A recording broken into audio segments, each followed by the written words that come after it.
We is live. I'm so excited. And I just can't hide it.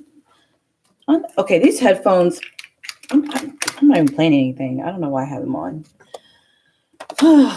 Okay.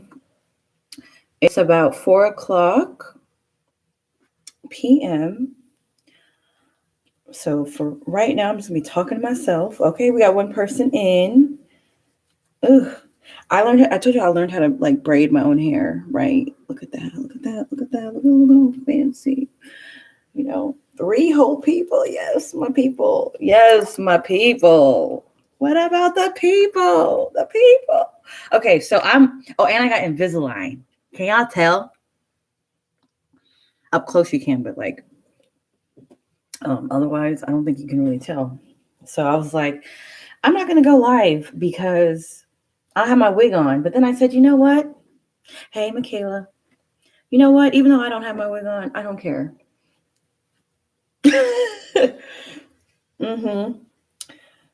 Barefoot and hungry out here. We are just going to be bare bones, bare back, all of it. So this is a cute turban, huh? I got it on Amazon. What's up? Okay, Cherry Man Gaming. Let's see. What are we going to talk about today? I don't know. What are we going to talk about today? A lot has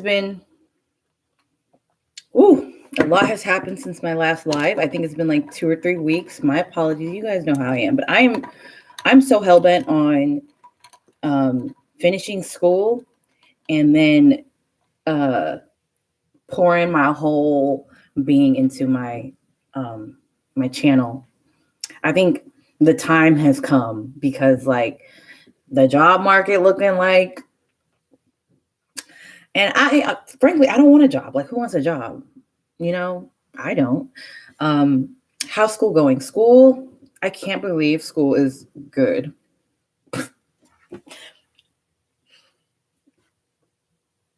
Okay, I'm gonna break it down. So I have 5 classes in all, right?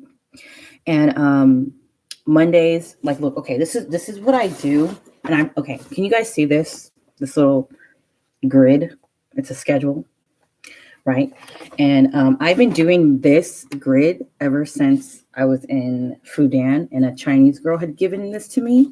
Even though I made my own, I don't know where that one is, but like you have like Monday, Tuesday, Wednesday, Thursday, Friday, whatever. And then down you have the times and what's it called? 24-hour clock. I told you that's my zhuzh.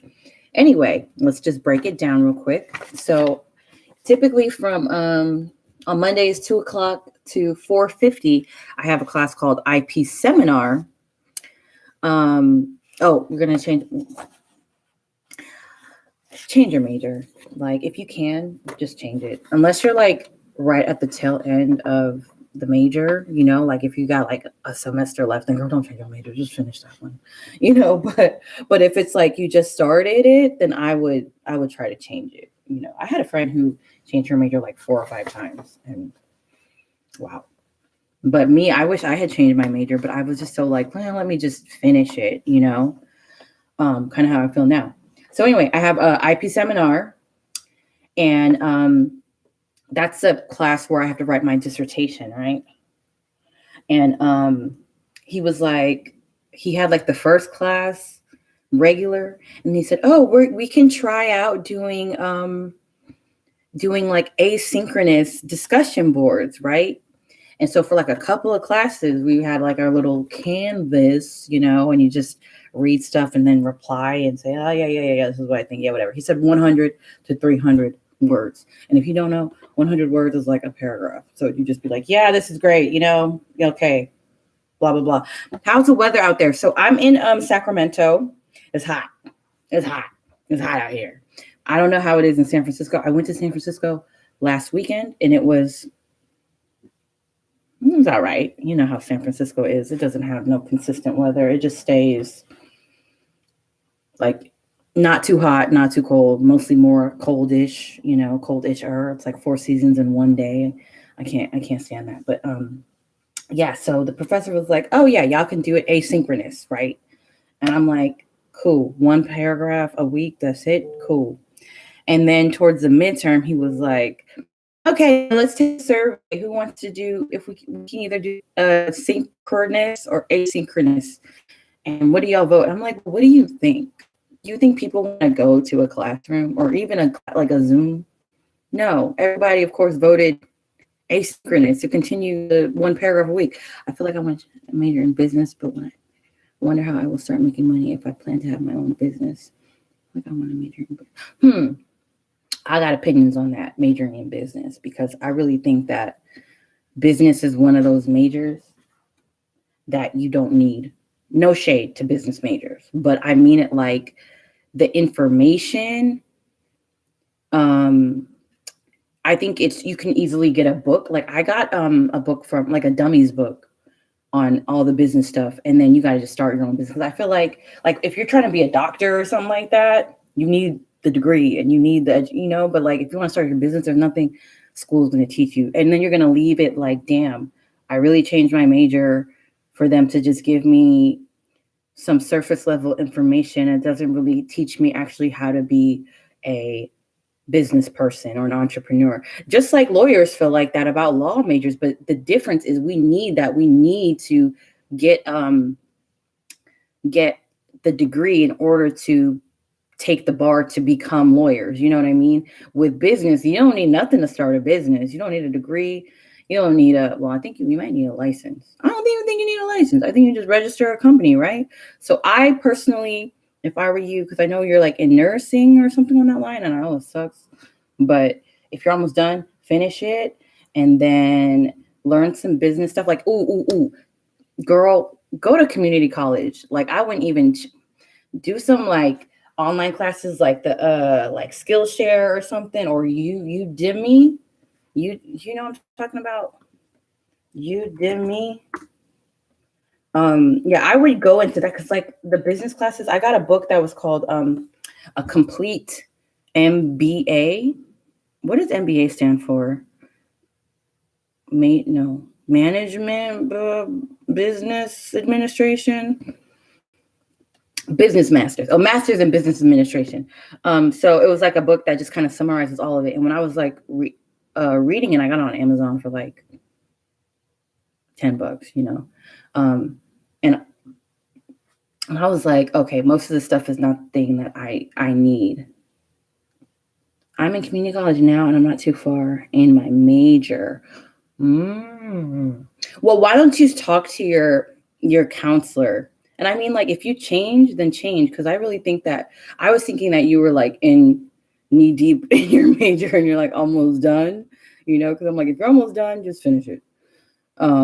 But if you can, like, just talk to your counselor or academic advisor or whatever, and then see like what's the process. And then if it's no harm, no foul, then I would say yes, go ahead and change and yes, do business. Because at the end of the day, like what one of my friends who did his MBA, he said that like you don't learn SHIT about doing a business, but what you get access to is the network.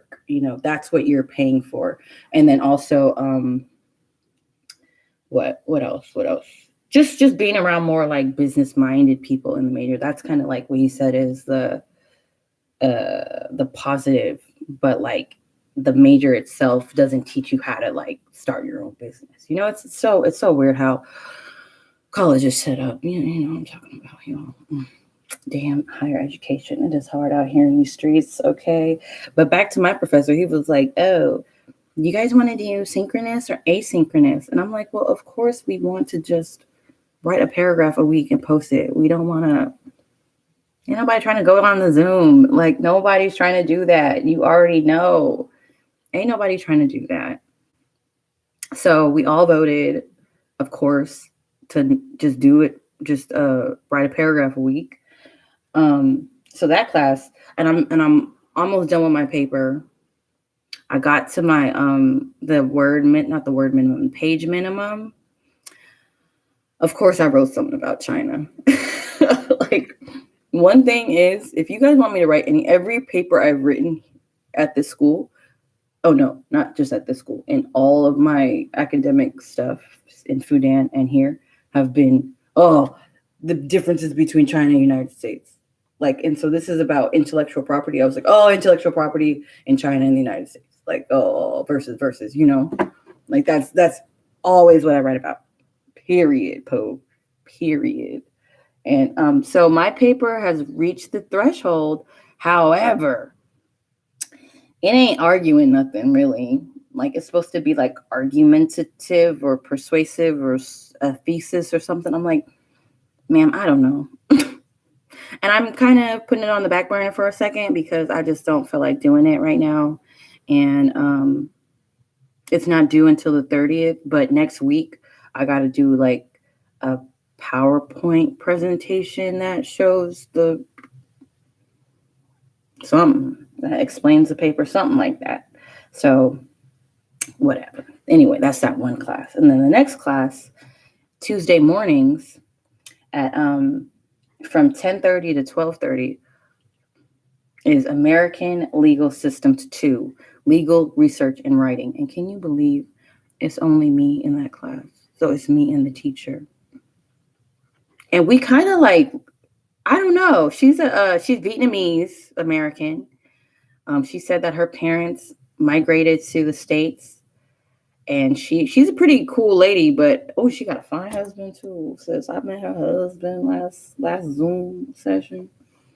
Okay, and she got some cute kids. I was like, dang. Okay, and I okay. When she told me about her husband was a president of some company or some CEO or something like that. I was like, oh, he must be white and he must be fine. That was my door slamming, whatever. And I knew it. Something told me. And so then when I met, she was like, oh, because they went somewhere. Usually she's at home, but they were somewhere else. And then we're having our class, and it's just the two of us, like how we are right now. This is class. And then she goes to her husband, hey, you wanna meet Kiara? And I was like, hi. And he was fine. He was pretty fine. I was like, girl. I mean, I didn't say that.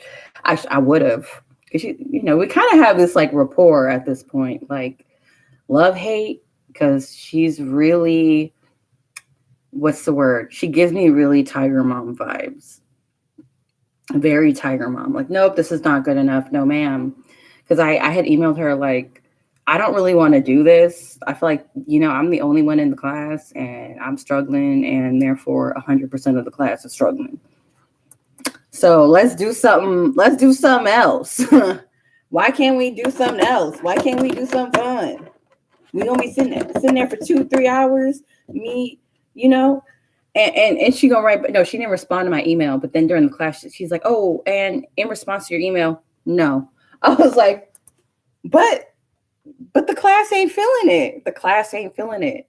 Me, I'm not feeling it. I am the class. This is just you and me. If I don't like it, like I said, 100% of the people don't like it.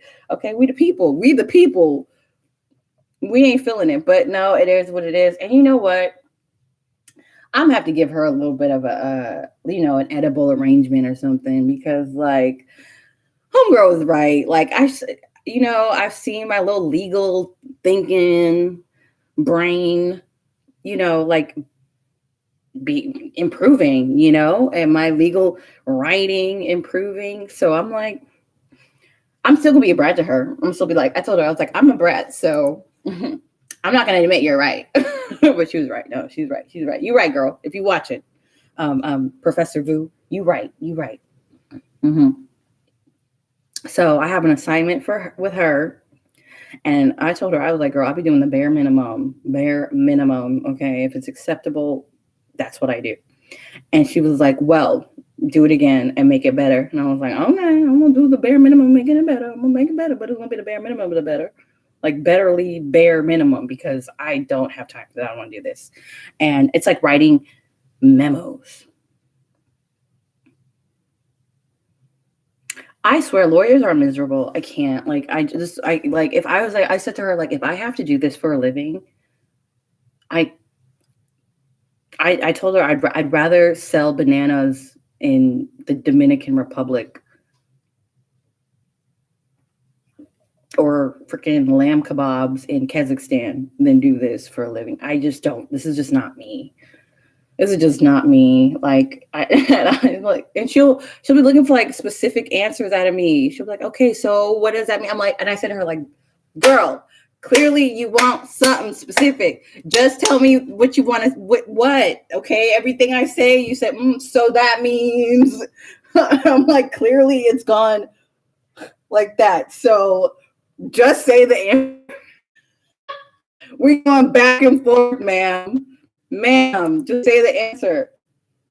So I get on her nerves. I already know. So she'd be like, "Oh gosh, I got that class with that girl. Oh no." I'm sure I give her a little bit of a headache, but that's I'm a troublemaker. I've always been a troublemaker. I've always been a rebel. Okay, so after that class on Tuesdays, I have professional responsibility. If y'all don't know what that is, that's like lawyer ethics. Oh, a lawyer shall do this, shall not do that. They have a duty to do this, and this is how you charge people. This is how you what is it? Conflict of interest, confidentiality, blah blah blah, all this stuff, right? So this professor, I'm guessing he's Korean. His last name is Kim. That's not racist. It's true. Most Kims are Korean. Yeah, I think Kim is a Korean last name. Anyway, he's fine too. I definitely like. He's a crush. I have crush on him. Not a crush, not a genuine crush, because he's married with kids, and so I automatically like once I learn that someone's married with kids, I'm like, no. But he is extremely attractive, if you ask me. And if he weren't married, I would just bend and snap, like. But then again, I don't know. Like, I've never met him in person, but I have had individual Zoom meetings with him. That was pretty fun. He's nice. He's so articulate, like, ooh.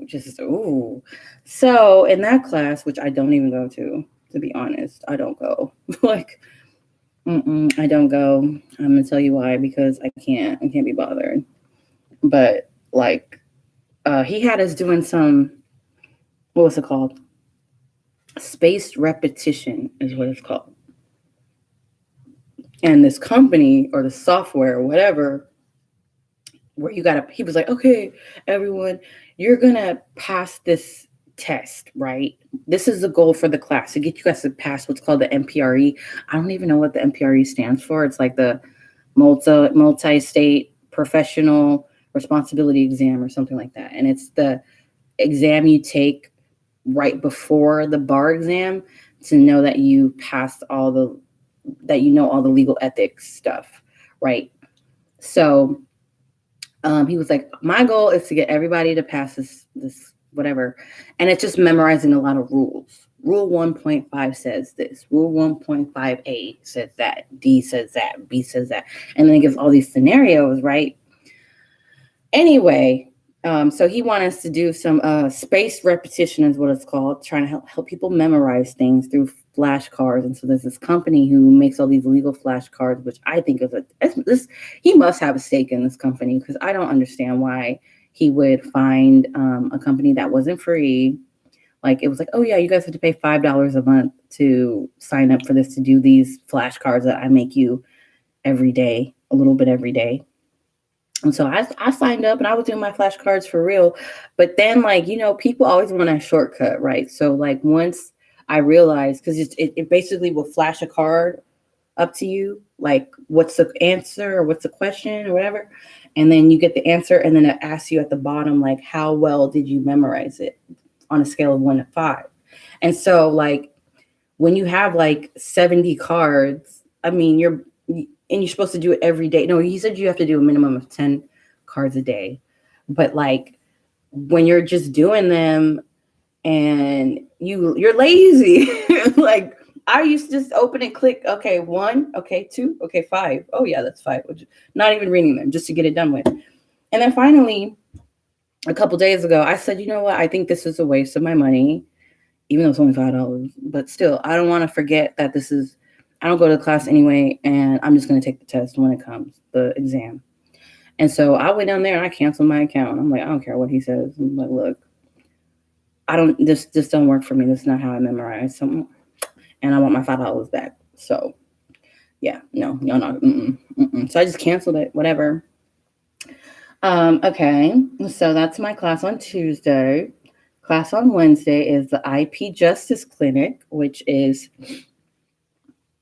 doing trademark work for small business, um, what they call underrepresented people, like the new term BIPOC. When did they start using that? BIPOC. What's that mean? What's that stand for? Black? It's like Black Indigenous people of color. Like, what is Black Indigenous? Is it Black, Indigenous people?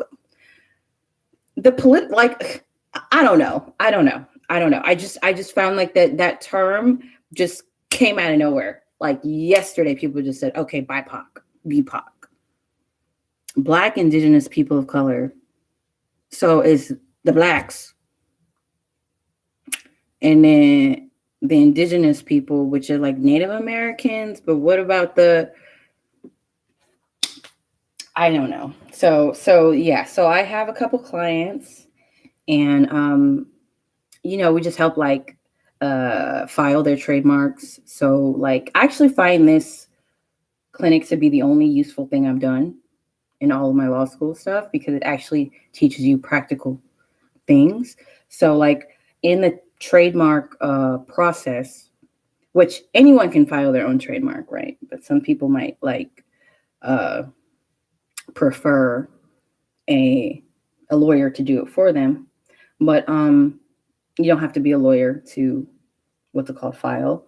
But like beforehand, before you file, you have to make sure that no trademark exists similar to yours in the same industry or similar goods and services, like it's called likelihood of confusion. And I find it really interesting, like, remember Gorilla Glue? I feel like I talked about Gorilla Glue before, but I just remember like everyone going in on her. And I was like, wow, I never really understood the whole likelihood of confusion thing, because sometimes it's a reach, right? Where I'm like, why would people be confused by that? Like the trademark office will deny your trademark application because of the likelihood of confusion. And you're like, but how do these two even? And it's like, okay, I was looking at the Gorilla Glue girl situation. I think that she was confused. I think she had a likelihood of confusion. I really do. People are like, no. You only buy Gorilla Glue in the hardware section. I'm like, I get that. But maybe she didn't buy that. Like maybe she lives in a household that just has it, and I know that there's Gorilla Glue, but it's Gorilla Snot. And that's for your hair, to like some hair gel. But I've never seen what it looks like. I've never seen it in stores. So if I saw that, I would think, and people are like, well, it says on the package. I'm like, look, I know everyone wants to rag on people. I get it. What she did was definitely dumb. However, consumers are dumb. Like people are dumb. Like you don't imagine if you sat there and every single thing that you consumed, you read in and out. Please. Do you realize that's why they have these laws in place? So like, we don't read that stuff, like, oh, I like, give me some ketchup. Okay. You get Heinz ketchup. And then you, no, but it's not about it being called Gorilla Snot. It's not even about it. It can be completely different names, but it has a gorilla on there and it's glue. And I said that like the term Gorilla Glue. Okay. Let me give you an example, because you know how you use got to be glued? That's what it's called, right? But it's actually a gel, but it's called got to be glue. So in consumers' minds, that term gel and glue have kind of become interchangeable. You know what I'm saying? So like if I'm in my house and there's a Gorilla Glue under the sink, even if it's I don't know. I wouldn't do that. But like I just wouldn't expect someone, or maybe she just knew it was some industrial glue. And I'm a good lawyer, as you can see. Like, I'm gonna plead my case, girl. Gorilla Glue, girl, I got your back, okay?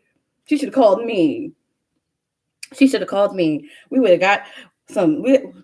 I was saying, Gorilla Glue should reach out to her and have a whole PR campaign and ride this thing out. Like, I would have, like, y'all, I've never seen a Gorilla Glue commercial, but I'm like, just have Gorilla Glue girl come out like, oh yeah, it really sticks, like, oh, like, see her hair or something. You know what I mean? Like, anyway, all of that to say that consumers are dumb. Nobody really looks at it's likelihood of confusion is so subjective, and it's so easy to be like, oh wow, I'm confused.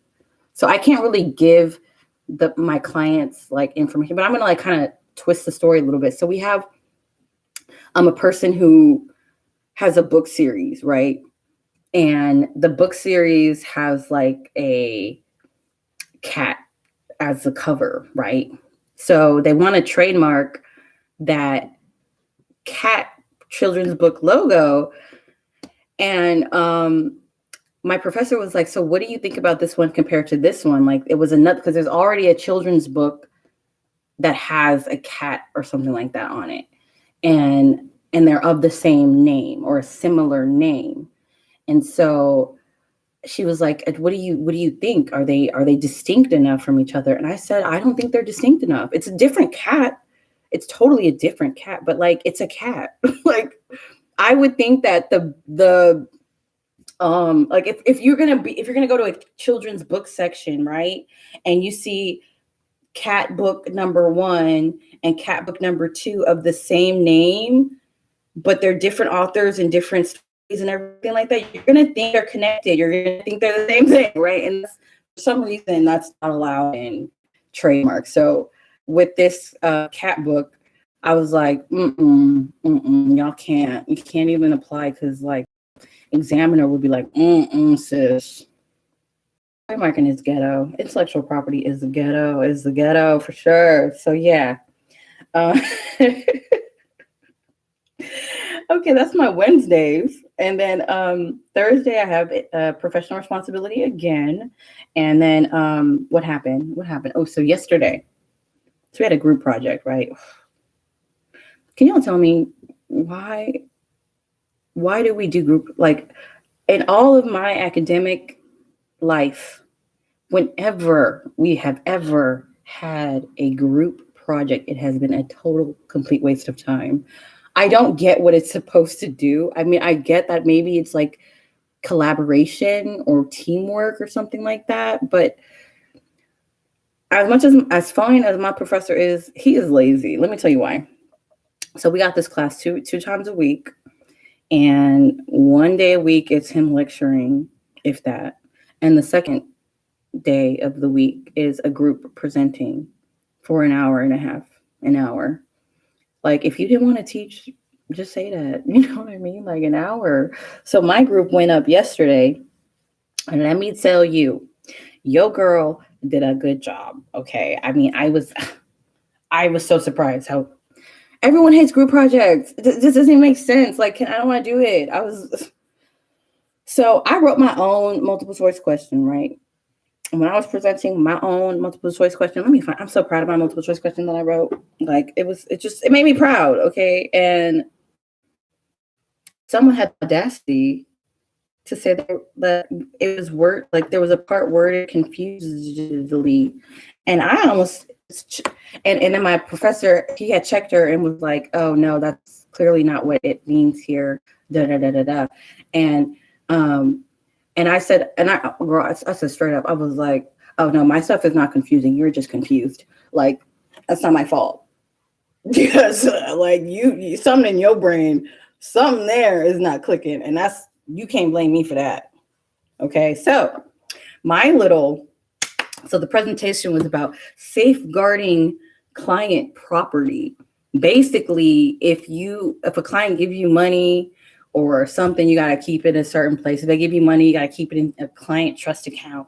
You can't put it in your bank account or anything like that. Like, that's None of this stuff is illegal. Sometimes it can be, because like all the examples we use were about people like doing like embezzlement and taking the client's money and doing all sorts of stuff.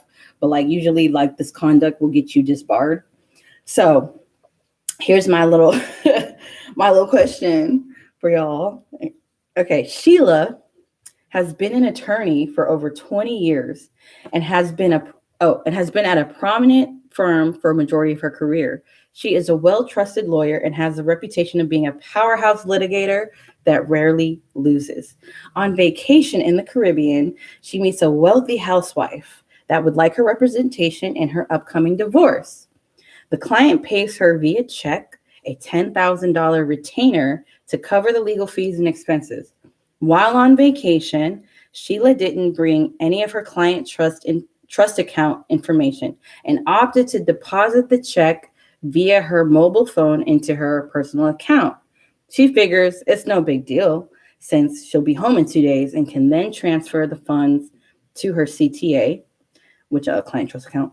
Better that than to risk losing or damaging the check. When she gets home, she swiftly transfers the $10,000 from her personal account into her CTA. Can Sheila be penalized for her actions? And I was like, A, yes, because blah, blah, blah. B, yes, because blah, blah, blah. C, no, because blah, blah, blah. D, no, because blah, blah, blah. Anyway, my little question incited answers because the professor like chimed in and was like, oh, okay, because someone had asked how likely is it that Sheila will be like penalized for that, because she put it in her account and then didn't touch it, didn't spend it, and then just put it into the, what's it called, when she got home. And my professor was like, well, most likely she'll be able to get away with it because blah, blah, blah, blah, blah, blah. Like, how are you going to, they do check like bank statements and you have to have like certain type of accounting with that type of stuff. But like, don't do that. he was like, I know you can get away with certain stuff, but don't do that, because once you get caught, because like doing it one time, and you can't just say, oh, she only did it once. It's like, it's a big deal. And so the other thing that my other question was about, what if your partner, like a partner at your firm or something, you caught them, what's it called, like stealing client money or something on that line? Because like they had all these little scenes from Suits. I've never watched Suits, but like where they were taking money from clients and like all these rich clients because of, oh, his wife had cancer or something like that. And like the bar association would be like, look, sis, we don't care what's going on. You take client money, you fired. You just barred. So anyway, that was my little presentation yesterday. And then I have on Thursday nights, Wills and Trusts. Oh, hi, Sandra India. Hi. I don't even go to it. I don't even go. So apparently they check attendance, but look, listen, we are in a very unique circumstance, okay? Extraordinary circumstances. So basically, I said, if they ask me about my attendance, I'm going to be like, look, this class is from 6:30 to 9:30. Y'all record it anyway. I'm just going to say that I live with a bunch of toddlers who are really loud and I can't concentrate and focus, and I rather just watch it on my own time because it's a pandemic. I'm just going to be like, oh my God, pandemic. Oh my God, pandemic. Oh my God, pandemic. I couldn't go to class, pandemic. I'm just going to be like that. And I'm like, what are they going to do?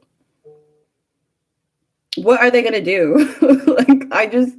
Maybe I'm being naive, but like last semester, I didn't go to a lot of the classes because, I don't be going to class.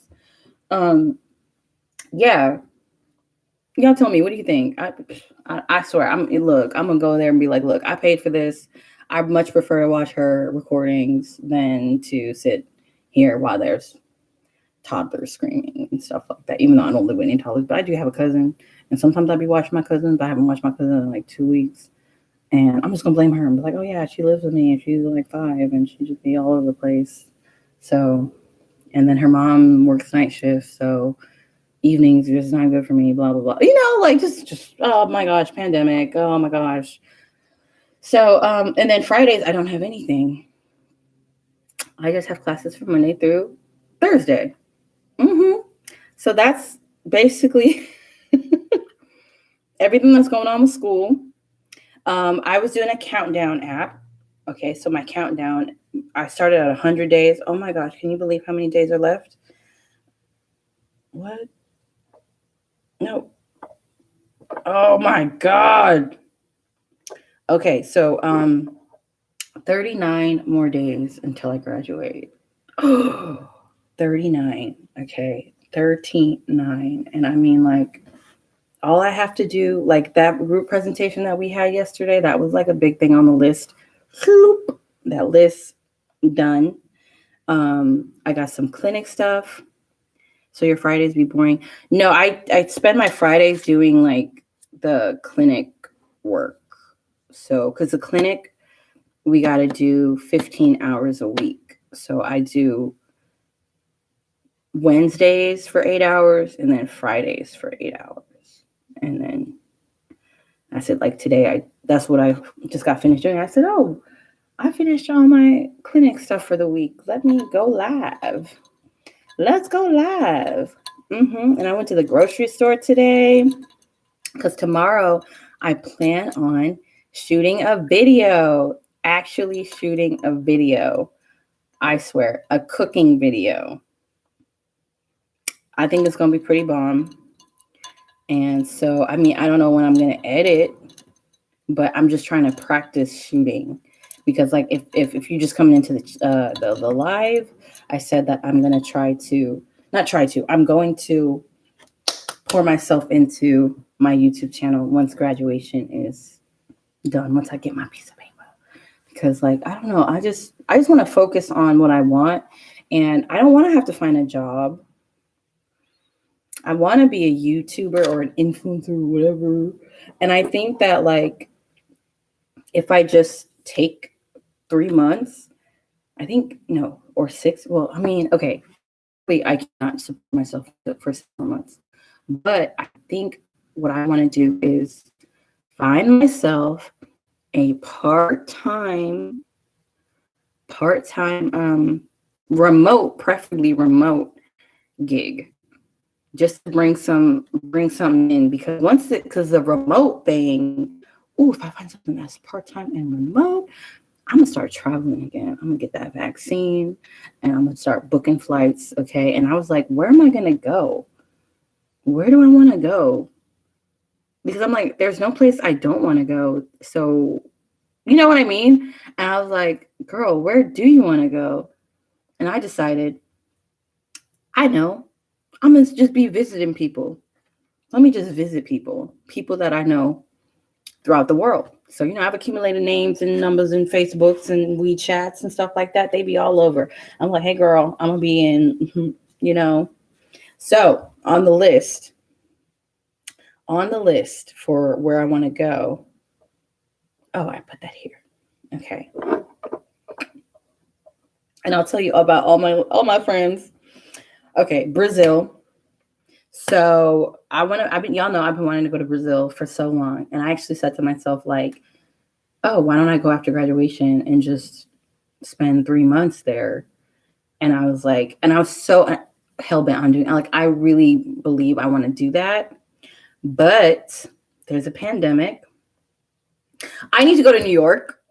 I already know. I swear, New York. The fact that I have not been there it's just a crime. I'm like, once that remote gig where the money reside, because my friend Sarah, she's from New York, and she said, oh, I don't think you should go for like a second. She's like, no, you should go and like stay for a second. I'm like, yo, I never thought of you in New York. Then she's like, girl, just get you an Airbnb and a one. And I'm like, yes. I mean, if anything, maybe like, right, exactly. That's why I'm not doing Brazil, because Brazil is a COVID epicenter. Exactly. That took the words right out of my mouth.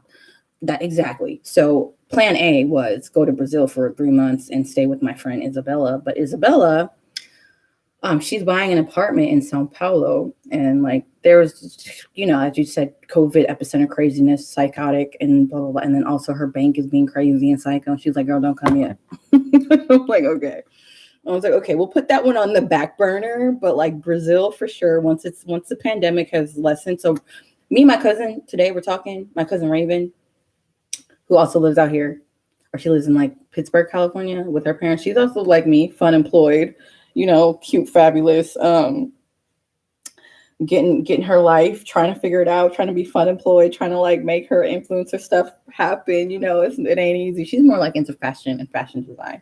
But we were talking today, and she was like, "Oh yeah, I'm about to like my mom was gonna give me her car, so I'm about to be back on the." Because she used to work at Johnson and Johnson, not a few years ago, maybe like 3 or 4 years ago, and she got fired like two, maybe like the same time, a little bit after I did, like a little bit after I came home. And she had like the company car. She was out here balling out of control. She was out here making her own hours, the same thing. And I don't know, just this, the corporate life is just not for us.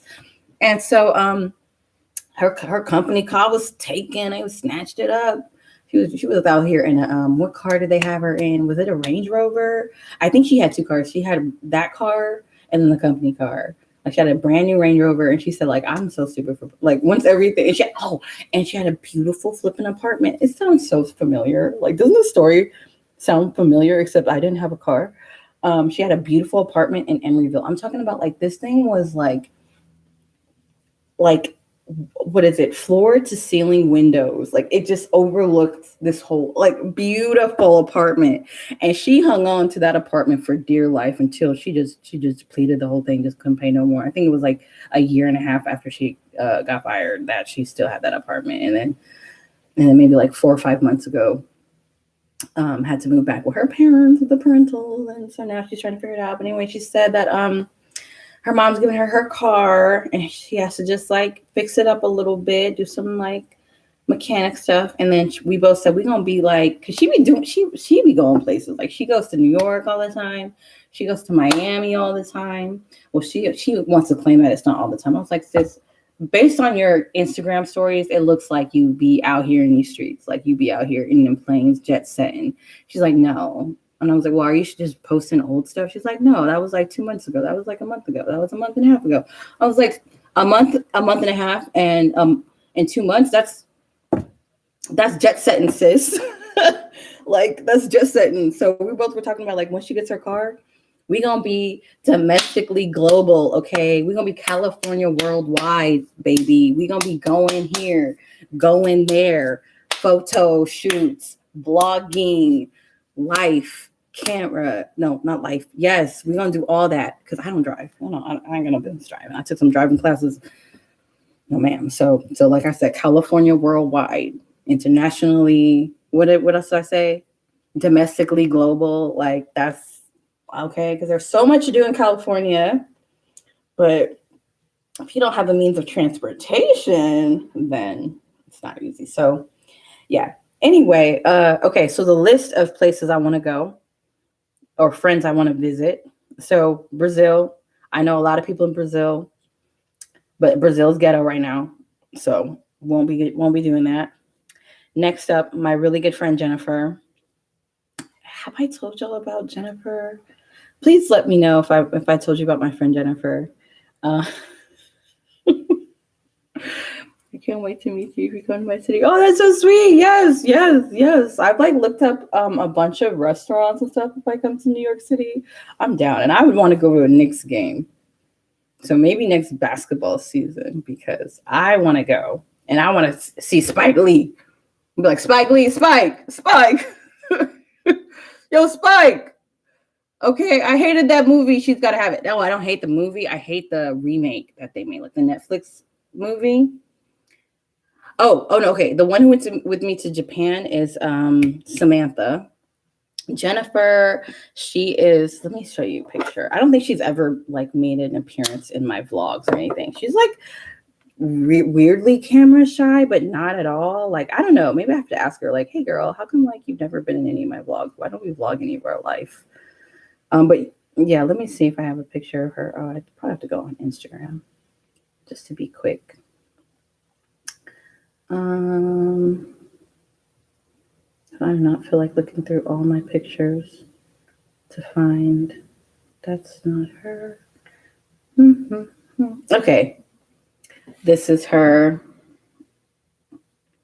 Um, and let me see another picture. I should have another one on my. This is her. And then this one, we met in Nanjing. Like, I feel like the way we met was so funny. It was really, really funny. I don't know if I told you guys the story yet, but I guess I'm gonna have to because I already like brought it up. So Jennifer is from. She's weird. She's got this. She's worldwide. She's worldwide. Where is she from? I don't know. But ethnically, she's half Czech, half Benin in West Africa. Her father is Beninese, whatever they call it, and then the mom is Czech. I don't know where she was born. She was like either born in Czech Republic or Benin, I don't know, but she grew up in Tunisia and lived in Belgium for a long period, or grew up here and then went from like grew up in Czech Republic and Croatia and then moved to China, and she speaks Czech and French and Chinese and English. And I'm like, wow. So anyway, when I was in Nanjing Normal University, like the first couple weeks, I had met my friend Daniel, who's Brazilian, who I will be visiting with him when I go to Brazil. He had a roommate, Andre. Andre, like if you first saw him, you would think he's attractive, but he's not attractive. But like you get that illusion just because he's like tall-ish, and yeah, you don't hear him talk. Like it's just like at first glance. So I remember like I hung out with him and Daniel, and then one thing led to another with Andre. Whatever. Okay, we get it, and it was awful. And anyway, I remember like I went back to that. What we had like some kind of school event, which was like culture day. And I remember we're walking to the dorm, and I'm walking like a couple paces, and there's a girl I know, Mia, an American girl. They were a couple paces behind me, Mia and Jennifer. Never met Jennifer. I wasn't even in their conversation, but like all I heard, I swear to you, on the walk. Okay, and I mean, like I said, they're like several paces behind me. All I heard Jennifer say is, "He's from Brazil. He's from Brazil." These three words, and I turned around and said, "You fucked Andre." And she goes, "How did you know?" And I said, "Oh my God, me too." And we both like were laughing, and it was just like we're like, "Oh, it was terrible. It was disgusting. Ah, ew, ew. Oh my goodness. Oh, oh." Right. And then like we've been friends ever since, besties ever since. And we had one falling out. It was so funny. I tell her about this, like we talk about this a lot, but like she says she can't remember it. She said she's like, I just blacked that part out of my memory. I'm like, wow, it was so funny. So a couple years after that, I think this was like 2016. Jennifer, who's a Cancer, she had a pool party for her birthday in Shanghai, and I remember she had like a group chat on WeChat. And this is the same time period that I was like brokenhearted, right? And I was just so depressed and so sad. And I was like, and so I remember in her group chat, she posted a pool, right? And was like, hey, y'all, this Saturday, look at this pool. Let's go to this pool. And I wrote to her in the group chat, I was like, oh, is this the same pool we went to? And she wrote back, does it look like the same pool? And I was like, well, what the, gotta do it. And then we were like, okay, well, F you. Well, F you. I don't want to be your friend. I don't want to be your friend. Fine. Block, delete, block, delete, block, block. And then fast forward to like a week or two later, I was with Weiwei. I remember that she and I we took a Shanghai bus tour, and we had vlogged it and posted it, but you know, she deleted all the videos, so I ain't got none of that footage.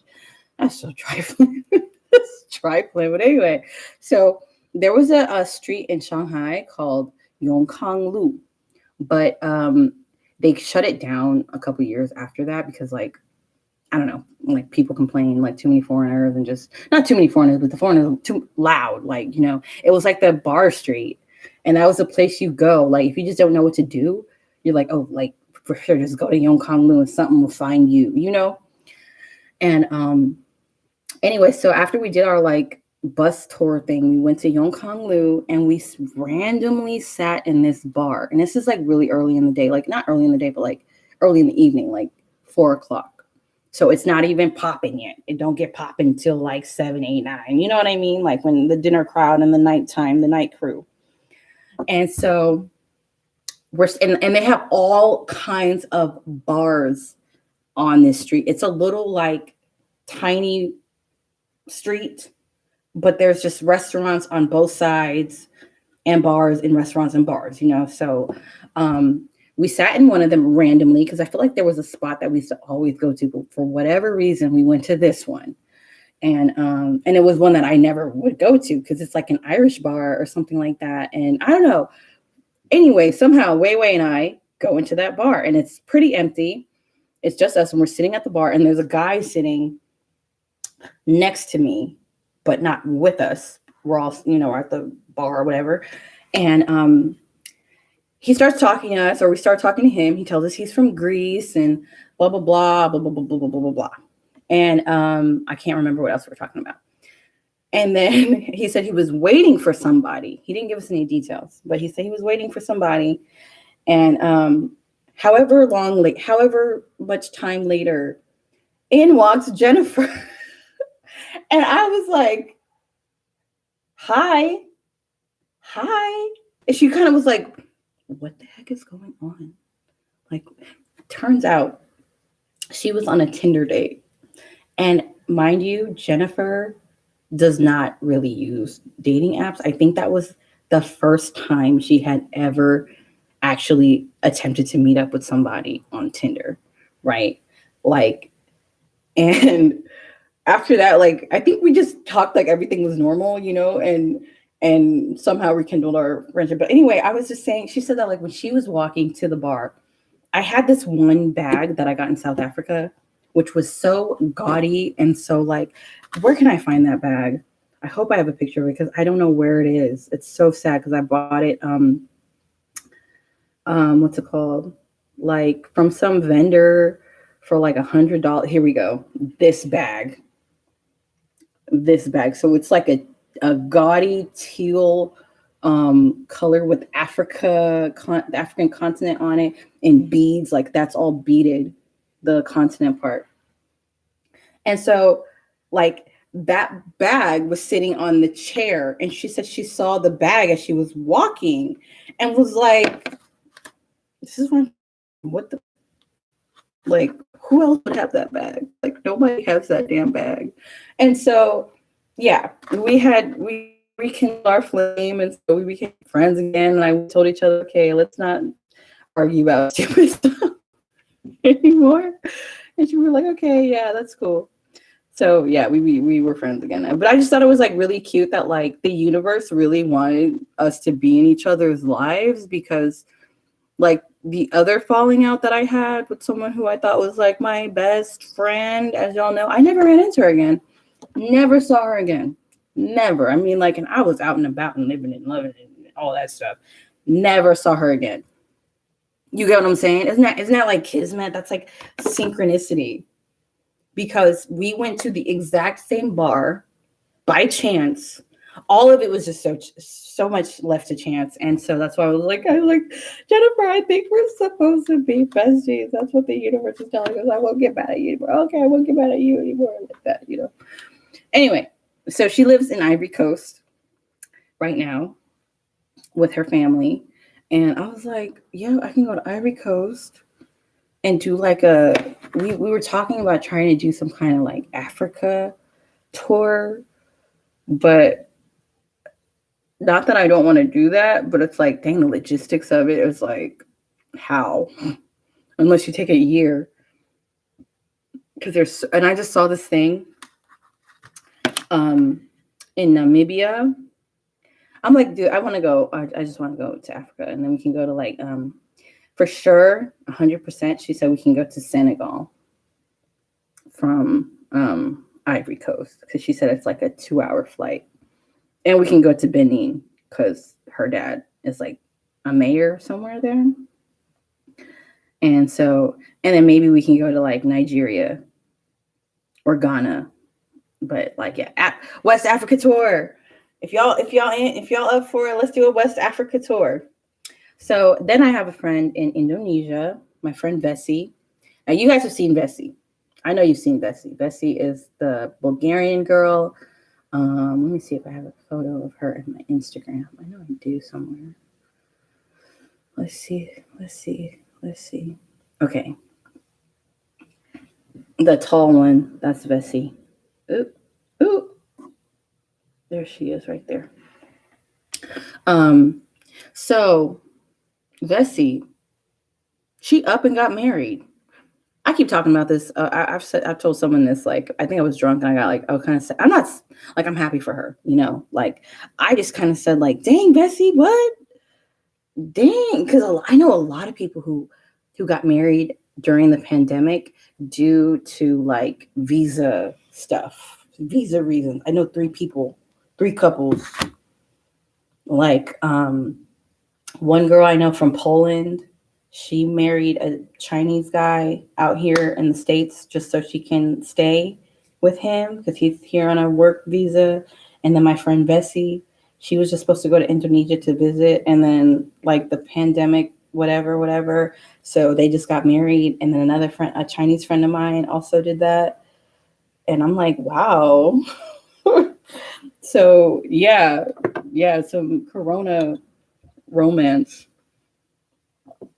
Corona marriages. I don't know. It kind of made me see like with Vessi, because Vessi's like one of my best friends. Like when we were at Fudan, like we were always together, like hanging out, drinking soju, watching Sex in the City, and we have had so many conversations. And like the fact that to go from, I think the last time I saw her in person was like 2019, and to go from like, I just remembering her circumstances of like dealing with guys and like all the stuff that we have talked about, and then to just be like, boom, she's married. There was like no courtship stage. Like there was, of course, but I think she had known him for a year.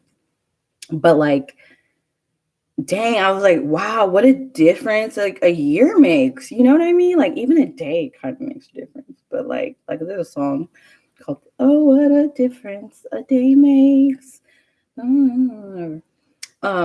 Yeah, and I was like, okay, so if I've seen it for myself, like my friend who we used to be talking about how these N-words ain't, these ninjas ain't nothing.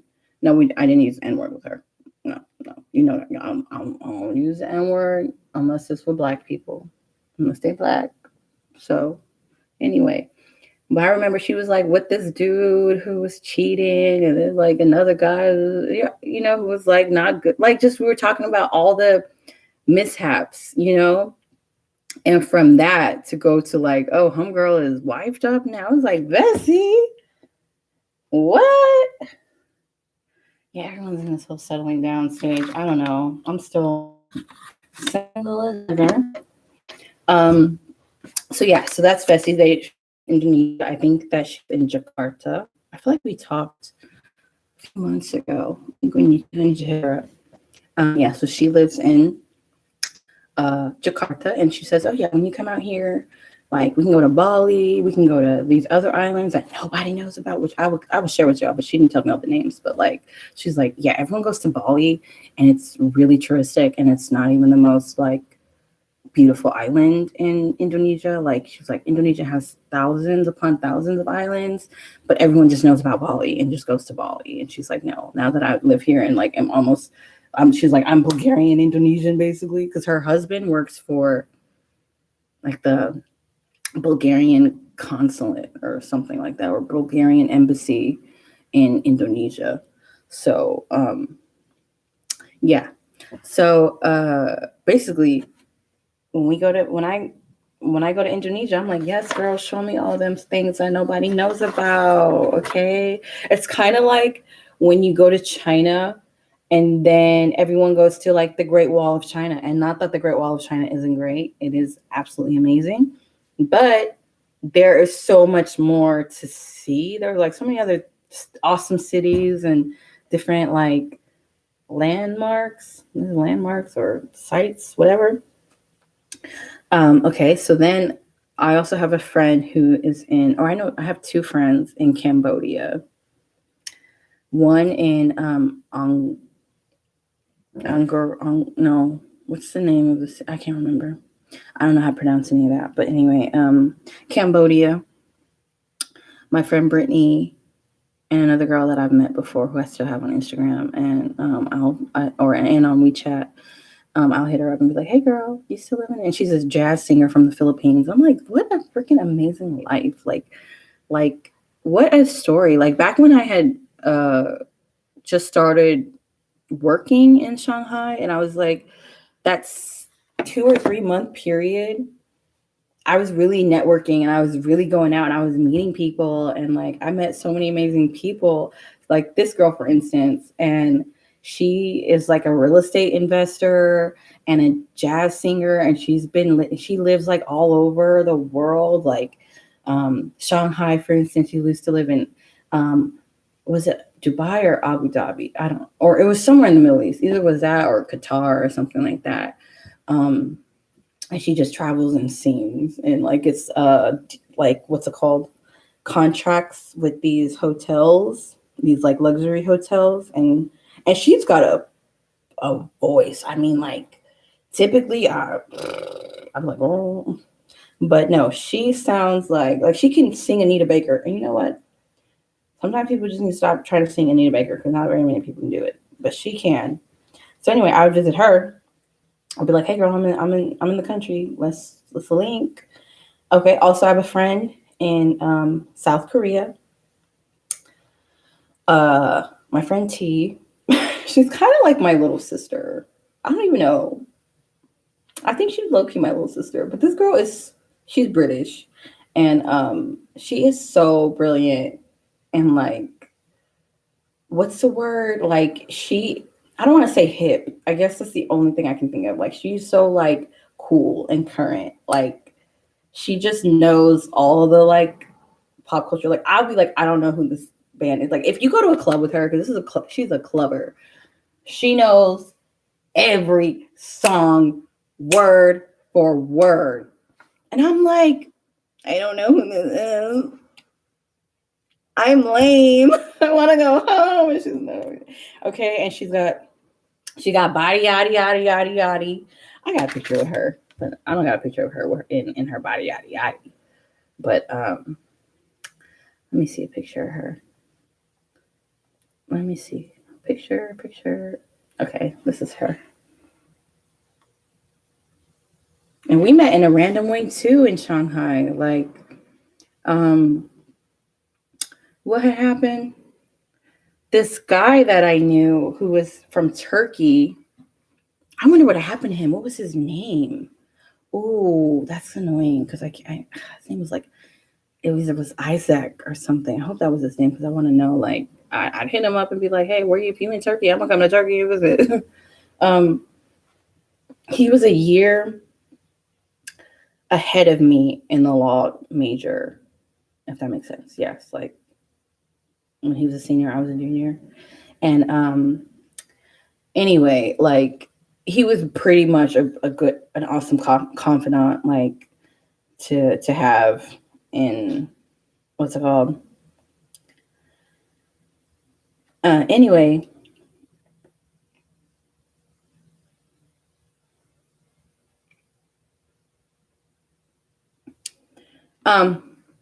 yeah. So he had I think she was part of some like group chat and had posted something in the group chat, and he didn't even know her.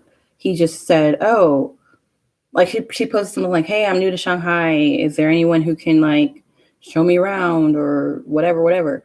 And he happened to see it and sent it to me, and I added her, and I was kind of like, "Ew, I don't really want to do this. I don't."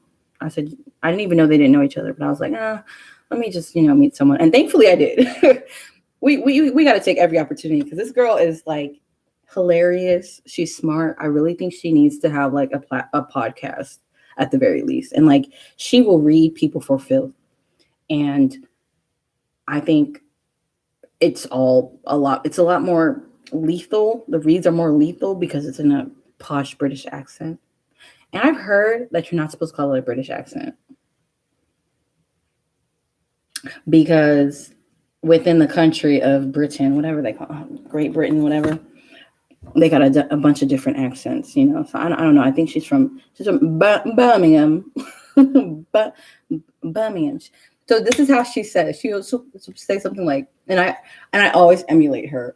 Like, she goes, I can't be bothered. I can't be bothered. I can't be bothered. And I'm like, yes, I love it. Say it again. I can't be bothered. And it sounds like bothered. It's not bothered. I can't be bothered. I can't be bothered. I can't be bothered. Sis. She'll be like, sis. She's funny. She's funny. So I think she's like four years maybe.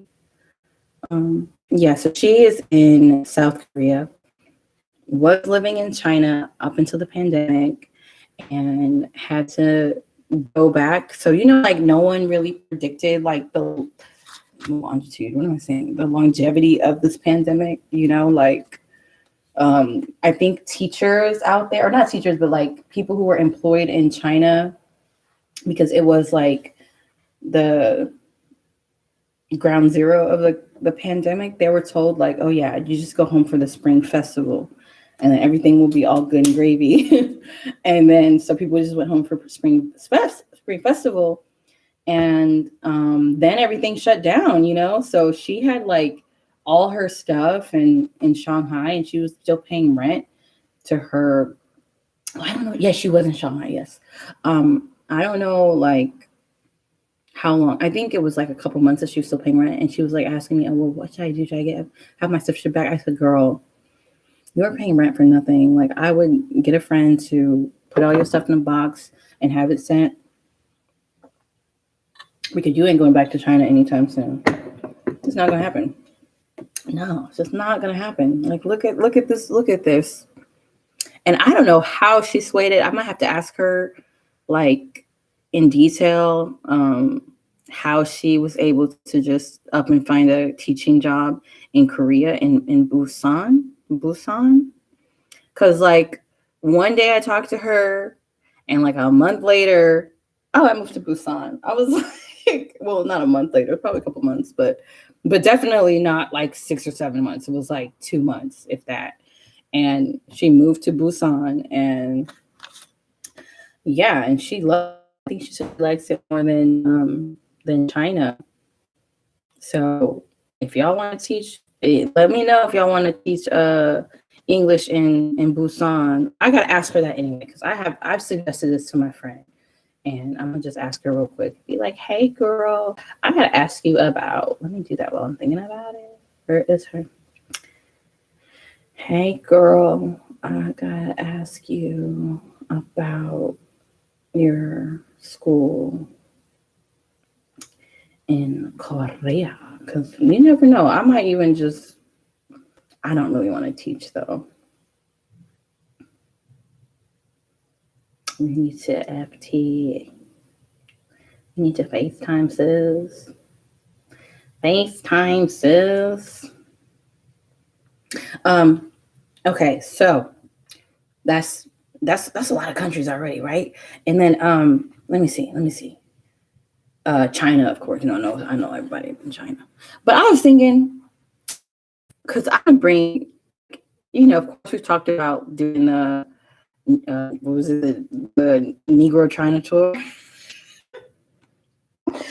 Oh my God, we're silly. And I was like, yeah, I want to organize that. But like the thing is, I don't know how China is anymore because first of all, wait, let me see because I need to see if I still have my SIM card because then I feel like I would be okay because like if you don't have a phone number out there, like how do you even buy stuff? Like everyone uses like Alipay and what's the other one? Alipay, WeChat Pay, but like um you you kind of need a phone for that, you know? So I know I saved my SIM card. I know I did. I just don't know where. And so I'm gonna have to like dig through because I'm like, if I'm gonna go back to China, even just to visit, like I don't want to be cut off or whatever. And that's gonna be so complicated, like getting my phone number. They don't make it easy out there. They really don't. They really don't. They really have like a monopoly kind of thing. What I mean by monopoly is like if you want to use Jifubao, Alipay, WeChat, you gotta be Chinese. You're gonna have a Chinese number, or you have to, it's like exclusive to China. And so, like, you can probably use a US or any other country number, but there'll be like some kind of limitation. I already know it's always like that. But like, when you live out, you're able to set all this stuff up, and already, and kind of navigate. But if you're just there to visit, like, you're just gonna be paying people in cash, like, I guess I don't know because it's just like so inconvenient. Like I don't remember the last time, like in Shanghai at least, and actually, excuse me, all of the places that I've been in the last 4 years in China, never used cash. Never, never. Didn't even know what cash was. I mean, it like the payment, the mobile payment came like that one day. One day everyone uses cash, the next day, never. I will never forget. I don't know if I've told you guys this before, but like in Shanghai, or not in Shanghai, just like in China, it's like very common for like these street vendors to camp outside of a club that they know a lot of foreigners are at, and they'll sell things like flowers, or they'll just be a beggar out there, right? And like I'm telling you, like I remember when I first got to Shanghai and there was like the clubs or whatever, I'd go to a club and outside would be a beggar. I would just be like, oh, I don't have any cash, right? And that would just be my excuse. Like I'd say, oh, 没有现金,不好意思,没有现金. And then, go on your way, right? And then I remember like once they call it boom, right? The mobile payment boom happened. Even the beggars would have a little QR code. They'd be like, oh, you ain't got no cash? Well, here's my QR code. You can file me some money. I'd be like, what?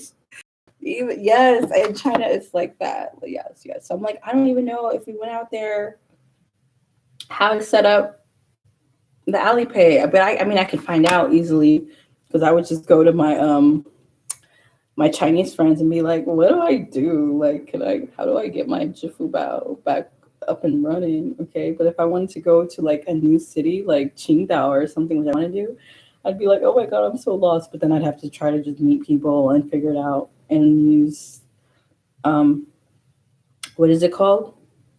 What is it called? Cash. Cash in the meantime. Yep. And let's see what, oh, and then last but not least, I have a friends in Japan actually. So I definitely want to go to Japan again. And yeah, these are some things that are in my head. I still have to finish school. I got like 30, was it 39? Oh, it's at 39. Oh my God, let me see. 39 days left of school.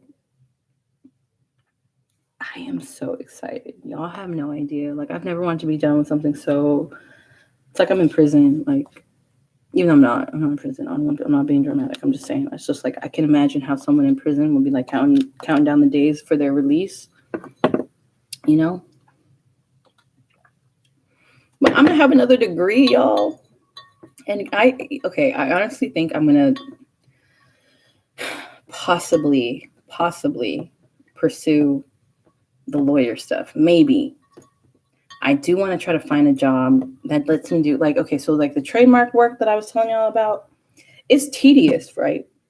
Like we want to do the searches on the USPTO Patent Trademark Office database.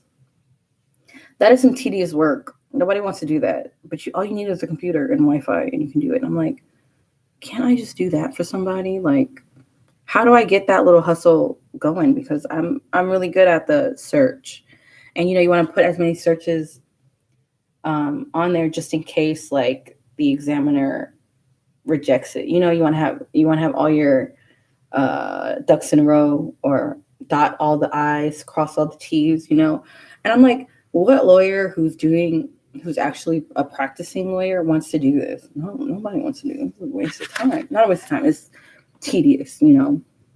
It's very necessary, but it's tedious. And if I were a practicing lawyer, I'd be like, girl, I'll pay you $40 an hour,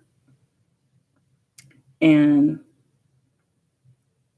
you can definitely do it. But unfortunately, I used countdown days when I worked in higher education for the end of the semester. I know it's working. Oh my gosh, working. Like, but as I was saying, like, I can do that trademark work, that tedious stuff. He could be like, or they can say, hey, I'll give you $40 an hour, 15 hours a week to do my trademark clearance searches.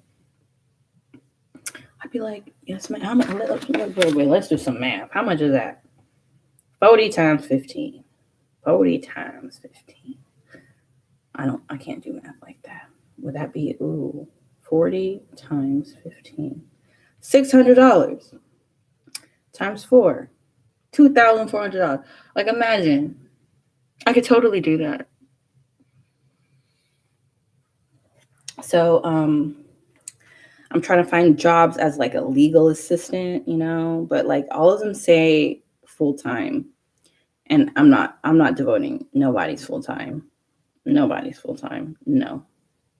I'd rather work in the flower shop because, part-time legal secretary, full-time and part-time. And I want remote. I don't think that's asking for too much. It's so hard to find these type of opportunities, though. Did I tell you guys about? I want to try to get a job with the Golden State Warriors. Did I tell you all that? I think that would be good because I watch so much basketball now. Now that I'm living with my dad, like he's a basketball fanatic, and there's so much, like, the two areas that I know anything about, law and PR, like, blend those together. Like, oh yeah, I saw something on TikTok. Now, if I can't find a job like this, I'm over it. Let me try to find that TikTok. Oh yeah, P.S. Follow me on TikTok. Hey, it's Zero Stuff. Hey, long overdue bougie checkup. Let's see the things I like. Right, I liked videos. Okay, this right here could be you. The Philadelphia 76ers are currently looking for a social media manager to help manage their social accounts day to day. Reach out to this person or this person on LinkedIn if you're interested, and Philly could be your new home. But I want that for Golden State. So my plan was to get an in, okay, and so I'm looking for that in. I just went on LinkedIn and messaged some people like, hey, yeah, and then I went on their website and they had some kind of webinar, and I got some contacts from that, and then I messaged them on LinkedIn, and so I have a meeting, like some kind of like informational interview with a girl who worked for them, but before she said she did like it was a part-time partnership coordinator or something like that. And I was like, girl, I need that same position you used to have, the part-time coordinating. That's what I should be doing. I should be coordinating part-time. I ain't trying to do nobody's full-time period, and just work part-time and bring a little bit of money in, and be where the money and go where the money reside, you know? So anyway, yeah, that's all the I talked a lot. There's a lot of talking. So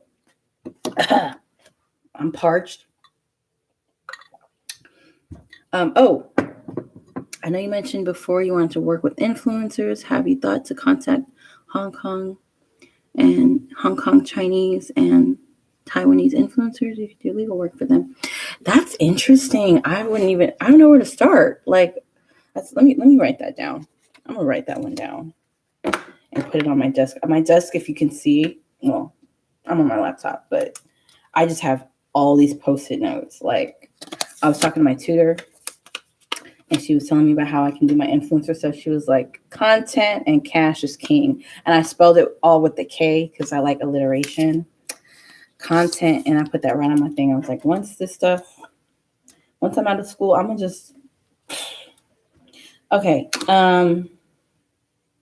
What'd you say? Okay, contact Hong Kong, Taiwan, Chinese influencers, do legal work for them. I know one girl in my law school who she's kind of, what is the word, like basically pioneering, that's the word, pioneering this new field of law, which is influencer law.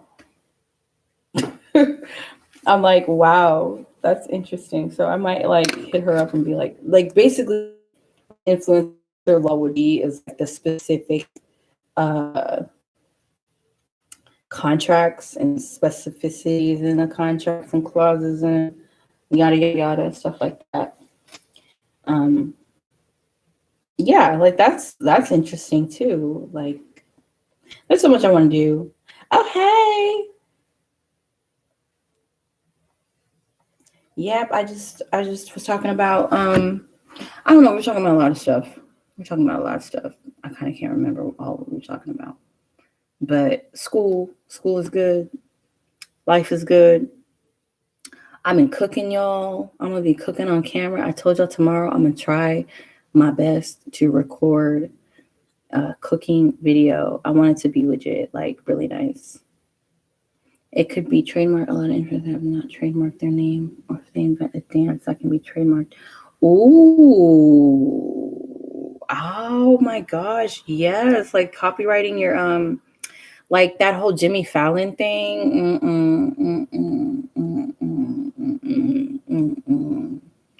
Jimmy Fallon, see, like that was trifling, if you ask me. But and then like video chats, all the girls like, yeah, we heard that you actually were the ones who, you guys know what I'm talking about. So I'm not like, I don't really care for like TikTok dances, like, but obviously like the kids do, and they're very popular. And then of course, as you know, like with all of the challenges and the TikToks, it's all started by young Black kids, just having fun. And then the big name influencer goes and does the same thing in a mediocrely, and then gets paid and gets recognition. Oh my gosh, she's so good. Look at her. She's so cool. Oh my God. I don't know who it was who went on his show, but like they put the side by side comparison of the girls doing it, and then the girl on Jimmy Fallon's show, which means she was flued out, she was hoteled up, luxury, and then all the Negroes, we were mad. We were like, listen, hey, here we go again, as per usual.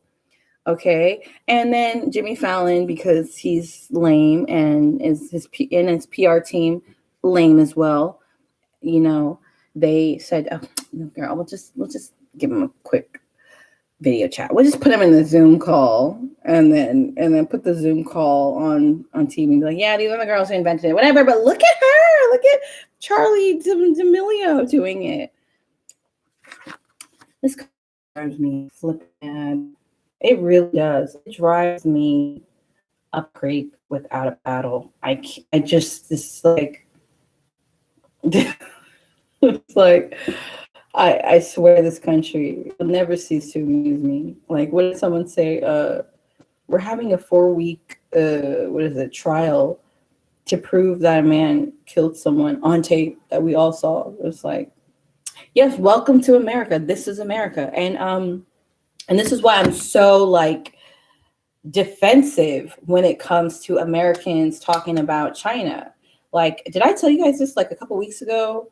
I met with some law students and we went to lunch or dinner, and I'm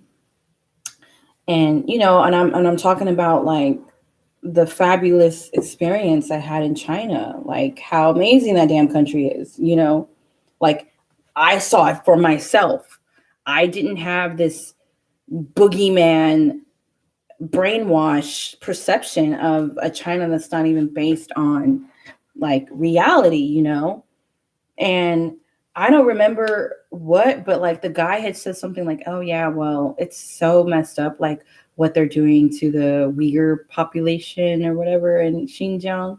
And like, I think I've mentioned this in a live though. I feel like I'm talking like, did I say this already? But I was kind of like, what we not going to do. Now, what we not going to do is that what you did right there, where, you want to talk about the things that China does wrong and not just say the things that China does wrong to highlight, oh my gosh, human rights, but to say it more like, how could you live in such a place that does that? And I'm like, because you got to read between the lines. That's what he was saying. He was saying like, oh my God, I would never want to go to China because of what they're doing in freaking Xinjiang with the concentration camps or whatever. And I said to him, you live in a human rights violating country and you just fine. You don't got no problem. You born and raised in freaking war crimes and concentration camps, internment camps. They like, you know what I mean? I said, what? You live here and you know what I mean? It's like China, no, not China. United States is no different. It's not like we live in freaking Denmark. We ain't in Denmark. We ain't in New Zealand. We're not neutral. We are hegemon. We are, the world police. And we know how police are. And but you want to talk about China. But you want to talk about China and say it in such a way. And it's not like, oh, it really was not in the way of like, oh my God, it's so terrible. Because I'm like, look, that is an awful situation. Don't get me wrong. I'm never going to sit here and, justify anything like that. But I'm like, where can you go on this planet where there's not atrocities happening? Where? Okay. There are atrocities happening in Greece, but you still going to travel to freaking Athens and Santorini and go to, what's that island that Lindsay Lohan, Crete? You still going to go there? No. It's China, it's China that's the one who's the bad guy, the boogeyman, the fear. Oh my God, look at them over there doing the human rights. Now we care about human rights because China did something. And it really drives me crazy. Like when I hear about people want to bring up like the whole Hong Kong stuff, and then listen. This is just my opinion, period. This is just my opinion. But like, I remember years ago, right? My aunt, she said something to me about like, oh, how can you live in China? They don't have democracy. I was like, decolonize your mind. First of all, democracy.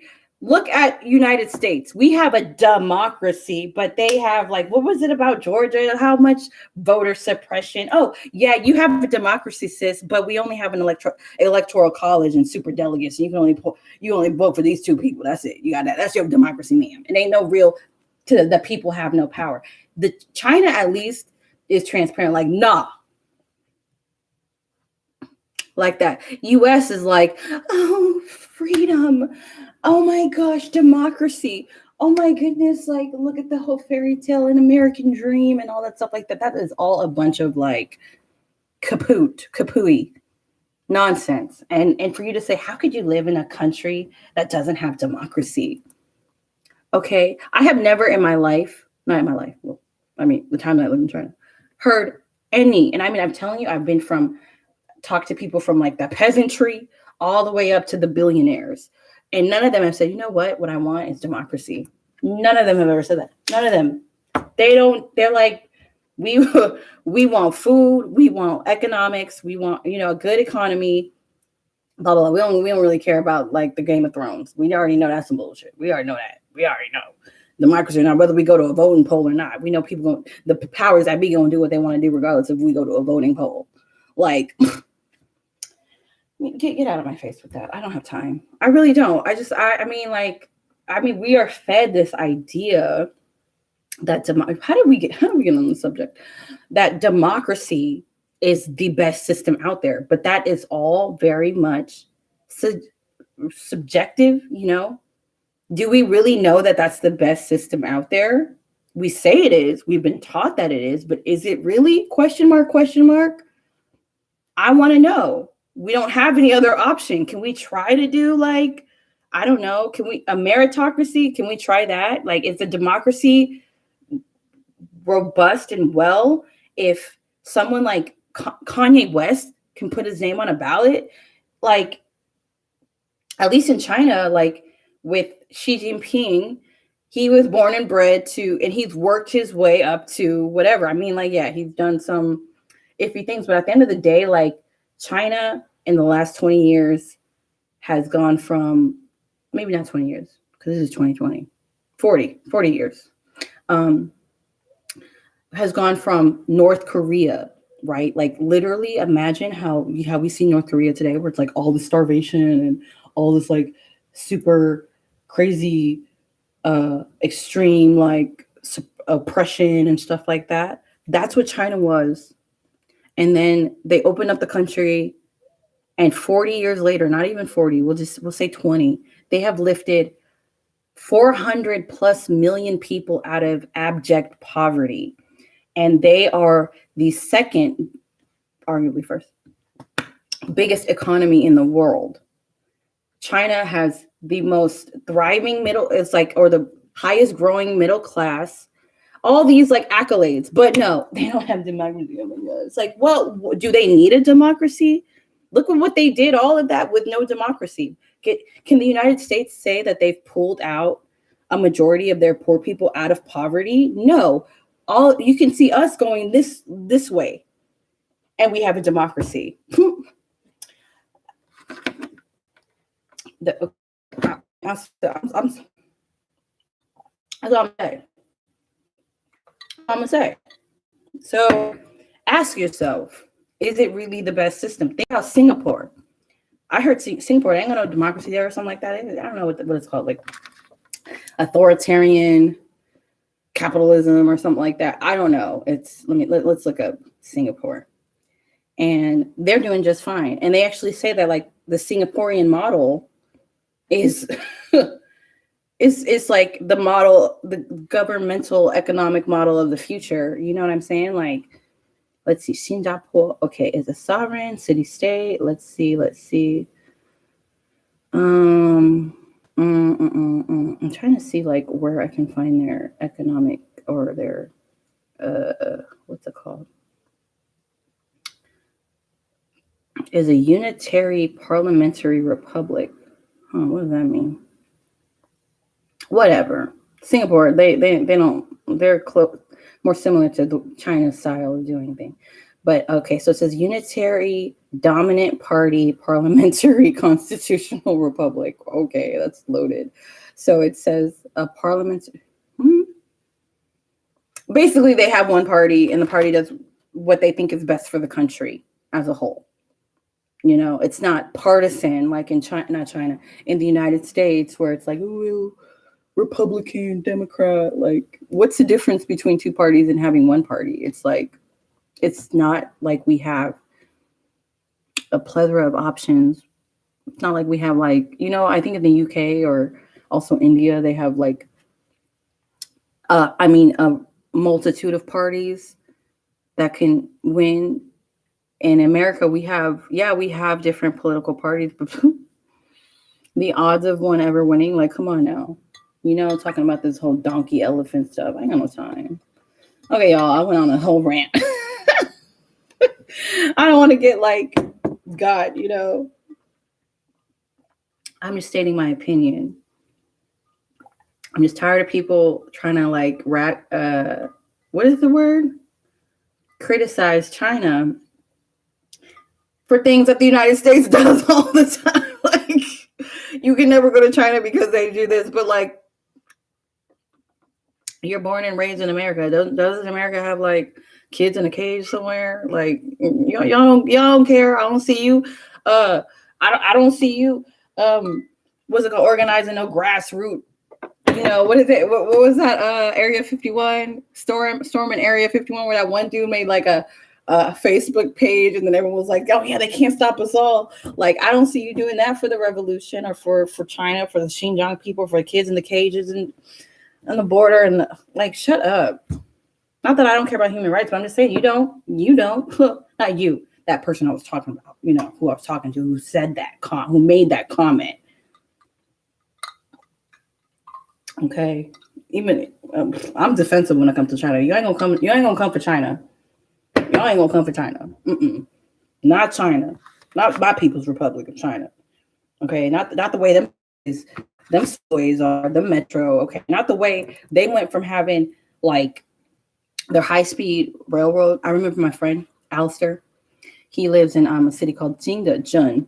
Right, I'm right here. I can look it up. It's like known for ceramics or something like that, for pottery, ceramic capital of China. China is known for their pottery. And so I remember when we first started university in 2014, he would have to take a bus to the closest city that had a Gaotie or bullet train, Nanchang or something. Is it Nanchang or Nanchang? I don't know. It's in Jiangxi province. I've never been there, but he used to have to take a bus to Nanchang and then take the Gaotie within a year or two. Gaotie and Jingdezhen.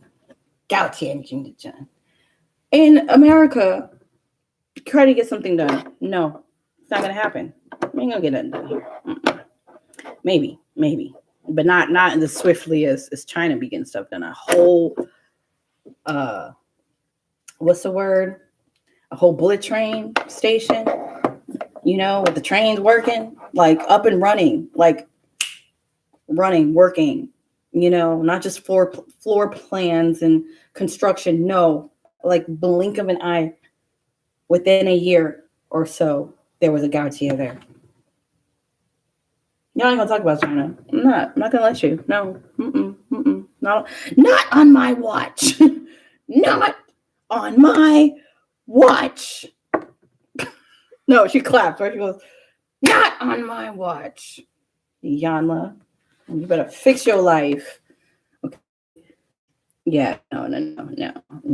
And as many people as I know who lived in China and lived good old, gay old lives, not on my watch. Absolutely not. How did we start talking about this? What y'all want to talk about? Because I don't know. I'm gonna stay on until 6:00. But like, y'all gotta ask me a question. We gotta get the conversation going. Because I just went on a rant about democracy. Because I think America, we live in a, would you call it like a pseudo democracy? Or delusional, because all the voting suppression that goes on. Since you over here talking about human rights and all this stuff, ask your government why they only gave you $2 a day during a pandemic. Since you so about human rights, tell me. Why did your government only give you $2 a day? $2 a day with the stimmy. Right? Isn't that it? Okay, let's do the math, right? So there was a $1,200 check. Remember that? When was that? When it first started? I got mine in like April. And then there was a $600 one that I got, and then I got a $1,400 one. That's $3,200. Okay. Divided by 365. That's like $8 a day. It is a two-party federal republic. So what's different between that and like a one party? Like, because I feel like if you have one option, there's not all this like, because like in America, it's like, oh, it's got to go through Congress or got to go through whatever, and it's all, and Congress is either red or blue, and then nothing gets done, nothing gets passed. But in China, it's like, yeah, we're gonna do this. Okay. Okay. And so far, like, it's been advantageous for them, like they got their whole, you can look up China. Oh, they got their like 5-year plans. That's how they do it. I think the last one was probably recent, probably 2020 or 2018 or something.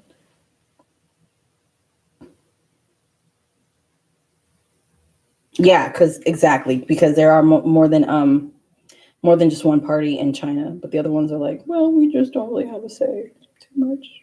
We don't really, but we exist. We're here.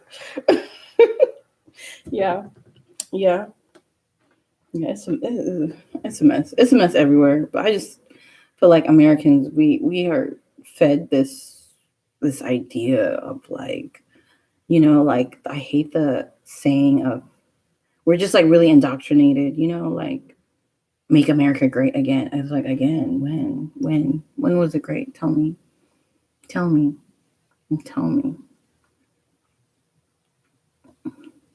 Hmm.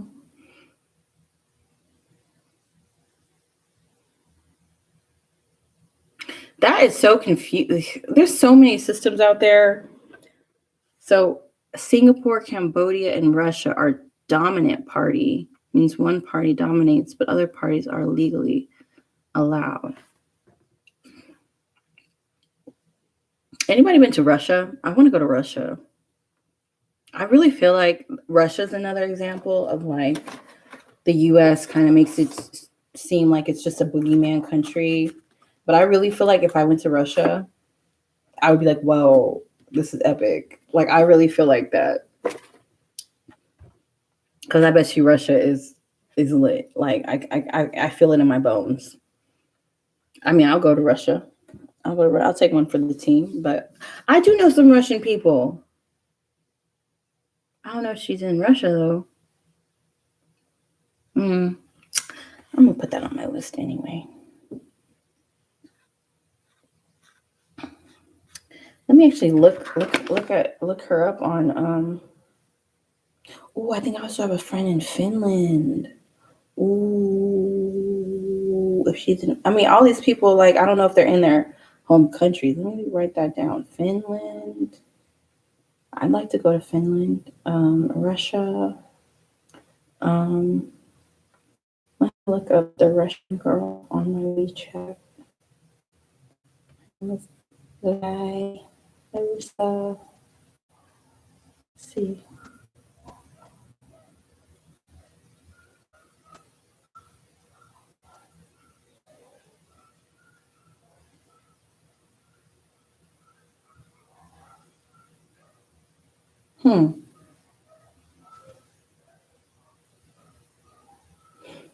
I don't know.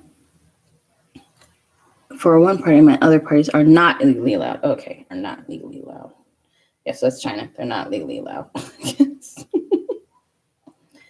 Oh, DMX died.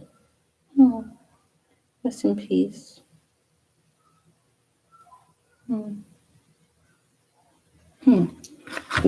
This is random, but do any of y'all garden?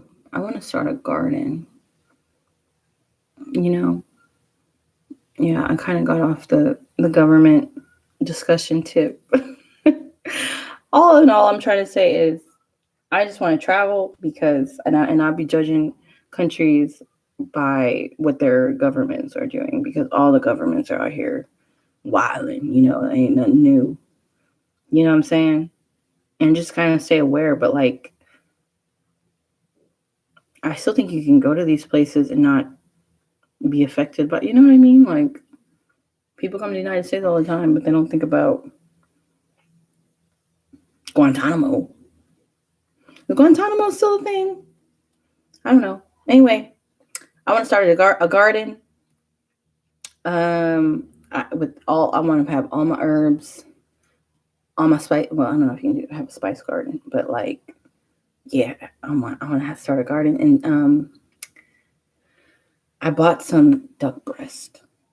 I've never cooked duck breast before, but I'm gonna try and see. Do y'all like duck? I'm gonna really be making videos. Like I said, tomorrow I got a whole thing. I just don't know how to shoot. I wish I had a camera person. Because how am I supposed to cook and shoot? That's I don't that's how I would do it. But just yeah, that'll be fun. Anyway, is there anything specific y'all want to ask or know? Because otherwise, I'm gonna go and start making some dinner and getting ready for the basketball game. Oh, I can't wait for the pandemic to be over and I can just start and school to be over. And I'll just be in these streets. Okay, y'all, I'm not gonna hold back. Like, I think if the pandemic taught us anything, that it's that life is short and life is worth living. I mean, you can be like, what's the word? Cautious, mindful, but um don't need to be reckless, but you can still like live your life. I don't know. I feel like being inside for a year, which I mean, I can't complain. The pandemic probably was really, really awful for some, but it was all right for me. Even when I was working at Bank of America, like Bank of America really hooked us up. I told y'all that, right? That they gave us they reduced the store hours or the bank hours, but paid us for full-time work and they reimbursed us for any commutes that we had to take. And they also gave us a bonus every pay period of $200. And then they also paid for our lunches every day, which was up to $30. And then I was like, and I swear, like around the time I quit, that's when things kind of started waning a little bit. I was like, okay, that's my cue because like the stipend for the lunch went from $30 to 15, and I was like, and then they started doing what is it called? What's it called? What were they doing? Like these little box lunches. I was like, yeah, I think this is my time to go. I was like, y'all, I quit. I think that I put in my 2 weeks notice and then just never went back. Like I was like, yeah, I'm not. And she tried to scare me into staying. Like, oh, if you do that, then you're gonna like have a. I'm like, it's Bank of America. Y'all got like 100,000 locations. Like, and no shade. And I'm not trying to like burn bridges. I'm not. I don't want. I'm not trying to burn bridges. But I'm gonna say, I really typically don't look back. Like, there's nothing but forward for me. And Bank of America is just a job, sis. It was always to me just a job. That's it. It wasn't a career. It wasn't a pathway. It was just a job until I was going to do the next thing. Like that's all it was. So yeah. But I'm gonna be living once the pandemic is over. I'm not pandemic over. Maybe once school is over, I'm gonna get my vaccine. Are y'all vaccinated? gonna get my vaccine. I don't know. I think I'd rather just do the Johnson, because I feel like 2 doses is like a little bit my fan, right? My dad has the 2 doses. I don't know. I gotta look into getting it, but I know in San Francisco they're gonna be administering them to everybody as of April 15th. Even though I was like qualified to get mine or eligible because I have asthma, I guess it's like on my record. Oh, I get my second shot next week. Yes, okay. Sandra, India, you got to start traveling now. Go in a restaurant. Even though that means you are safe. It doesn't mean you can't carry the right. You can carry the what's it called? The virus, but something like that. So even if you're vaccinated, still got to mask up. But like, ooh, I got a cute mask.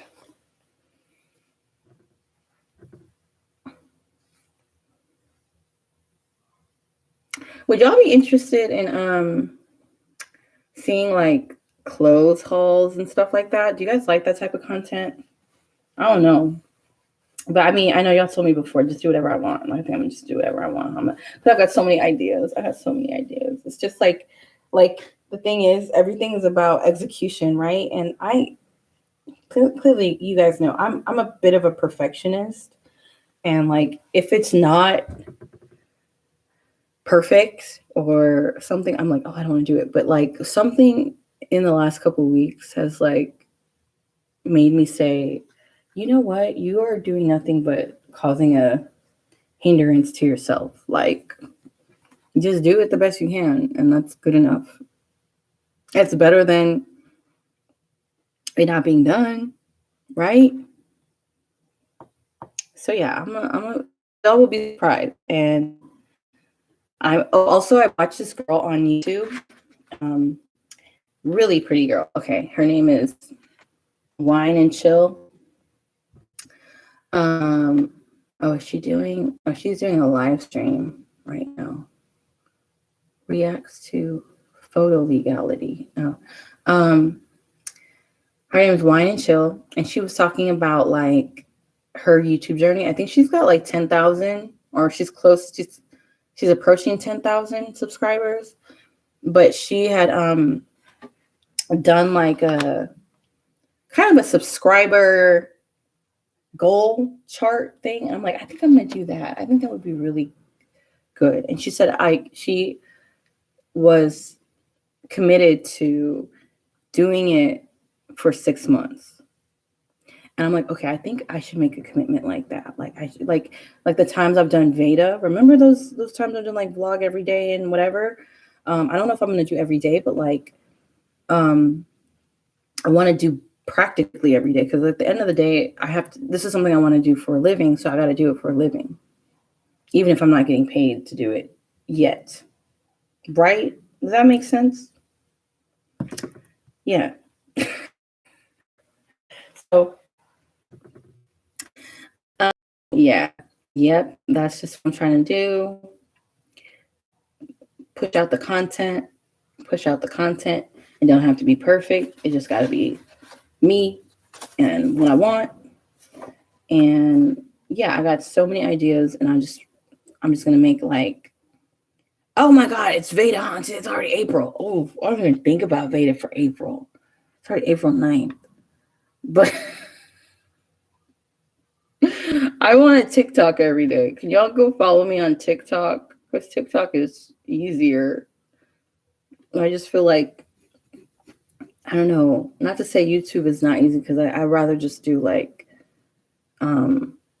live streams on YouTube for now, like while I'm still in school, because my headspace is just overwhelmed with school, like I just really want it to be over. And I'm like, once it's over, I feel like it's over. I got this piece of paper now. Now I can move on with my life and do all the things that I want to do. Yep.